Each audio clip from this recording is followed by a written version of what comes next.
Now at 5 a.m. on WKYT this morning, a man has been shot in the leg here in Lexington, and police are right now trying to find out who is responsible.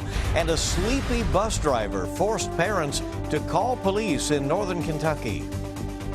No storms now, but as we approach the afternoon off into the evening hours, it's really later on in the day. You're starting to see those storms, and I'll break down the timing, what you can expect out of this, and how it will affect your day coming up.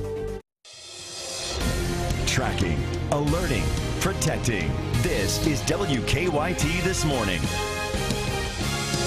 Good morning. It's your Thursday. We're delighted you're with us here on June 25th as we get this summer day off and rolling. I'm Bill Bryant. Rebecca's off. We want to check in with meteorologist Micah Harris. This is a WKYT First Alert Severe Weather Day because of what could potentially be coming our way later today. Micah? Yeah, that's a good way to put it. Nothing's going on now, but this First Alert Severe Weather Day is here for you guys, just to let you know, hey, we could potentially see strong to severe thunderstorms later on today. I think the strong threat, there's no doubt about it for some of us, but the severe threat is still going to be there, so we'll need to be watching that pretty closely. All right, let's zoom out. Let's see what's going on just to the north of us. That's where we're going to be expecting those storms to collide into our neck of the woods.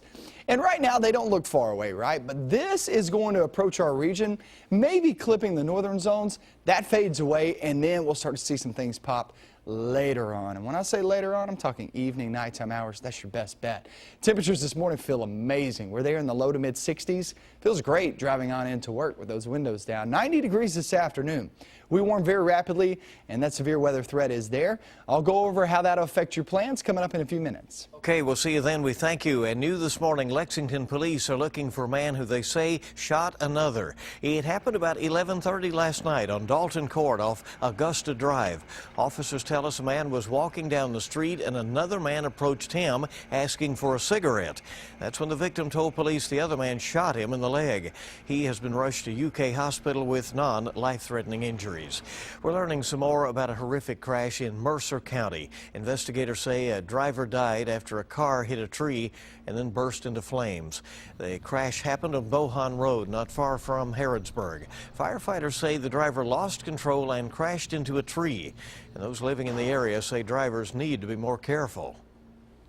That's when they call on fire, I guess. They need to slow down unless they won't end up like that. The identity of that victim has not been released at this time. A Kentucky family is furious and demanding some answers this morning. They say that their 10-month-old baby was burned with scalding water at a daycare. Zach Pitts has more on how badly the baby was hurt and how the family says it happened. It's the most heart-wrenching thing I've ever experienced. A sight no parent wants to see. A baby in the emergency room crying in pain. The bandages on this baby's body covering the areas his family says was burned with scalding hot water. The baby's grandmother says it happened Monday morning inside the daycare center at Christ Chapel Church. They had the crock pot that warms bottles sitting on top of the dorm-sized refrigerator with the high chair that he was sitting in right next to the crock pot. A bottle in that crock pot just within reach for the baby. When he tried grabbing one, the entire thing spilled onto him. Going up his right arm and which is burned the worst, down his belly and right leg. The family says they filed a police report and the baby won't be going back to that daycare. They want to know why the baby's high chair was so close to something so dangerous that left him with first and second degree burns. The baby's grandmother says they won't know just how bad those burns are until those bandages come off next week. Until then, they're doing everything they can to keep him comfortable. We will make sure that he gets seen by the best doctors and gets the best care possible. But we're going to take care of him. Now, there is no word yet on any possible charges in that case. Now, also in Erlanger, a field trip for a group of elementary school students ended with a call to police. Parents on board the bus say the driver fell asleep at the wheel. That bus was carrying 40 kids and 10 chaperones. It was headed back from Kings Island when witnesses say the driver slumped over in her seat. Chaperones told her to pull over and they called police. Police came to the bus, but they did not arrest the driver. But one parent at least thinks the driver should have been charged. The cops, my complaint is I don't understand why they're not filing charges for child endangerment, whether it was a medical reason or drug related or whatever. They needed to do a physical on this lady to find out why she fell asleep at the wheel. The Cincinnati-based company First Student operates the bus. They say they are conducting their own review of the incident and that the driver has been removed from service pending the outcome. Well, happening today, another candidate for Fayette County Schools superintendent is set to visit Lexington. Terry Breeden, who is currently an assistant superintendent in Virginia, will be in the city today and tomorrow. WKYT's Mark Barber is live from the district office with a look at this candidate. Good morning, Mark. Good morning, Bill. Terry Breeden, that second superintendent finalist, will tour Fayette County schools this afternoon. And then tonight from 6 to 7:30, people will have a chance to meet her at a public reception at Dunbar High School. Now, that meet and greet was moved to the high school after the board received an overwhelming amount of community interest in the candidates. Breeden, the second finalist, who is up for the top spot in the Fayette County School District, is currently the assistant superintendent of Loudoun County Public Schools, the school district with about 80,000 students outside of Washington, D.C. Breeden will also be in Lexington tomorrow, and that's when she will sit down with 8 focus groups. She will be interviewed by people in the community, school employees, and students. Then, at 6 p.m. tomorrow, the school board is inviting the public to participate in a public forum with Breeden at the district office. According to the board, they selected Breeden and Emmanuel Kalk as their 2 finalists because they both have strong records of success in urban schools. Kalk is a superintendent in Portland, Maine, and he visited Lexington earlier this week. We spoke to him about his impression of our schools, and we'll explain what he had to say coming up at 5:30. Live in Lexington, Mark Barber, WKYT.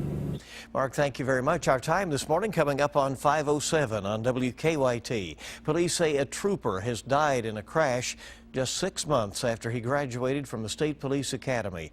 Police say 23-year-old trooper Eric Chrisman died Tuesday night after his cruiser hit a tractor trailer near the Marshall-Livingston County line. He grew up in Anderson County, and those who knew Chrisman say he wanted to be a police officer since he was a child. Oh, he was very personable. He loved people. I think that's one of the reasons he wanted to go into law enforcement. Chrisman's visitation will be at 3 o'clock on Sunday afternoon and 9 o'clock Monday morning at Nineveh Christian Church in Lawrenceburg. The funeral will be at 11 o'clock on Monday morning at the church.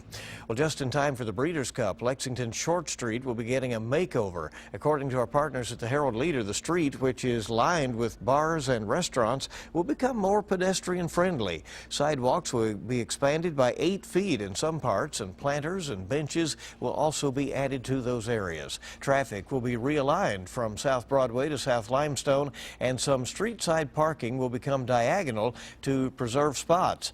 The changes are temporary but could become permanent if the pilot project is successful. A lot of exciting things will be happening with the Breeders' Cup this fall here in the Bluegrass. 5:08 is the time, and WKYT This Morning is just getting started. It's a Festivus miracle. An exhibit in New York has recreated a famous apartment set from a classic 90s sitcom. We'll tell you which one. That's coming up in about 5 minutes. And we're looking outside, looking at that storm system to the north of us, ejected south and southeastbound. We'll be seeing this come along later on in the day. I'll show you the plans on that coming up in a few minutes.